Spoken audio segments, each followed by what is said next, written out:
C'est dans une salle rouge des palais de congrès de Cotonou, toute pleine, qu'a lieu ce jeudi 1er décembre 2022 la 34e édition de la Journée mondiale de lutte contre le VIH-Sida. Pousser pour l'égalité, c'est la thématique autour de laquelle vont se mener des réflexions au cours de cette édition. Pour le ministre de la Santé Benjamin Rompati, la célébration de ce jour est l'occasion d'apprécier le chemin parcouru par le Bénin et de la prise de mesure des efforts individuels contributifs. À la fin de l'année 2021, le Bénin a atteint 85% pour la connaissance du statut sérologique chez les personnes infectées par le VIH, 99% pour la mise sous traitement antirétroviral et 79% pour la suppression de la charge virale chez les personnes mises sous antirétroviral. Ces résultats montrent que la stratégie du test and treat a porté ses fruits et que des efforts restent toutefois à consentir pour l'atteinte des premiers et troisièmes 95. Par ailleurs, dans le cadre de l'élimination de la transmission mère-enfant du VIH, le taux de transmission est en diminution et s'établit à 1,78% en 2021 contre 3,75% en 2020. La pandémie de la COVID-19 a pendant un temps perturbé la mise en œuvre des activités de riposte au VIH-Sida, mais grâce à la résilience de notre système de santé, des mesures ont été prises pour atteindre les populations. Ainsi, grâce aux efforts conjugués du gouvernement, des partenaires techniques et financiers, notamment le Fonds mondial, l'Organisation mondiale de la santé et le système des Nations unies, ainsi que la société civile, les services de prévention, de soins et de soutien se poursuivent inlassablement en direction des populations clés et des autres groupes à risque. Après avoir rappelé le progrès fait par le Bénin et les efforts consentis pour l'éradication de la pandémie du VIH-Sida, le ministre Benjamin Rompati invite les uns et les autres à multiplier les actions concrètes visant à stopper la propagation de l'infection à VIH. Pour y parvenir, il s'agira entre autres de renforcer la disponibilité et la qualité des services de prévention, de dépistage et de prise en charge du VIH-Sida. Réviser les lois, les politiques et les pratiques pour lutter contre la stigmatisation,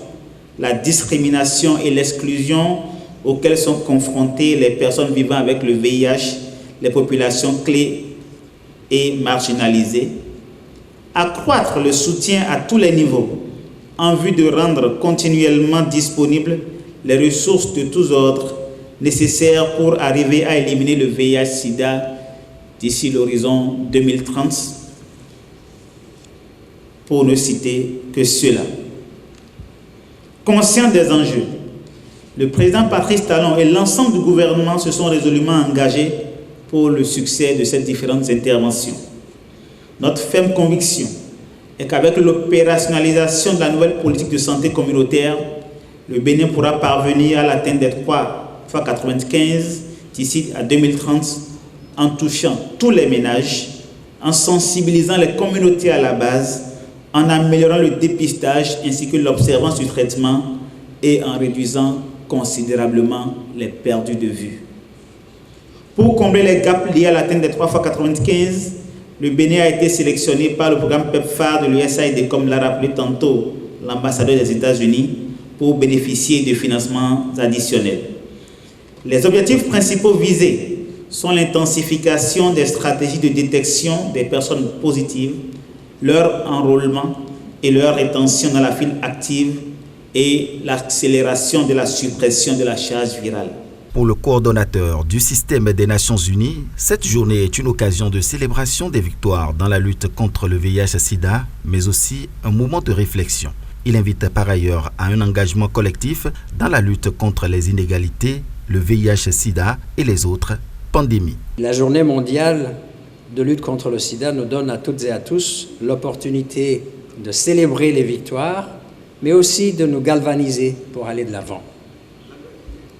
Le slogan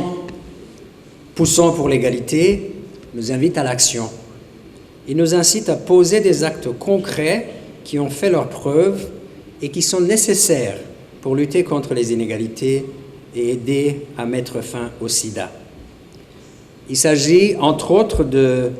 renforcer la disponibilité, la qualité et la conformité des services de dépistage et de prévention du VIH,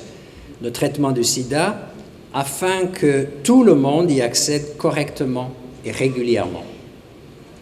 Réformer les lois, les politiques et les pratiques pour lutter contre la stigmatisation et l'exclusion auxquelles sont confrontées les personnes vivant avec le VIH, ainsi que les populations clés et marginalisées,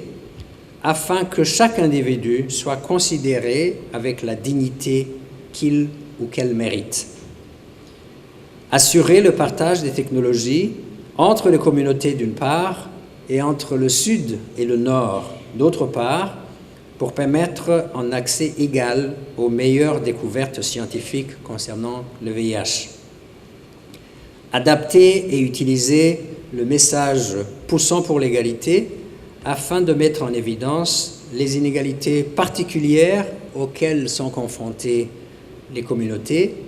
et encourager les actions nécessaires pour y remédier. Le lancement de cette 34e journée mondiale de lutte contre le VIH-Sida a été l'occasion pour le CNLS-TP de distinguer des lauréats de l'édition 2021 du jeu concours sur le VIH-Sida, dont l'objectif est de contribuer à l'amélioration des connaissances sur le VIH-Sida et les IST en vue de l'adoption de comportements responsables sur l'ensemble du territoire national pour la réduction des nouvelles